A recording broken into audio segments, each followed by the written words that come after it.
నాడు ఇవాళ రోజులు కాక ఎద్దురేకుడు కాడవరాదు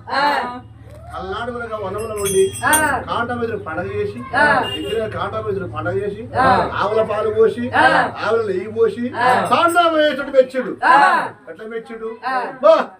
యాదవ రాజా ఈ ఎర్రగొల్ల ఓషు ఆడితప్ప మోరు పలికి మొక్క మోరు ఆవుల పాలు నేను చూడలే ఇంతవరకు ఆవుల పాలు ఆవుల నెయ్యి ఆవుల పేరు నేను చూడలే ఇవాళ నా శివలింగాడికి నువ్వు పాలు పోసి పోయినవంటే ఈ పుణ్యలోకం దొరికితే మళ్ళా దొరకబో వాడి నా పేరు కొంత అస్త్రం కలిపెట్టు ఏది భార్య గర్భంలో పెద్దమ్మ గర్భంలో కొడుకు పుడితే నా పేరు కాటామహేశుడు నీ కొడుకు పేరు అస్త్రం కలిపి కాటవరాజు పేరు పెట్టాడు అంటే అప్పుడు కాటరాజు ఎలా పెట్టాడు కాటరాజు పేరు పెట్టాడు కదా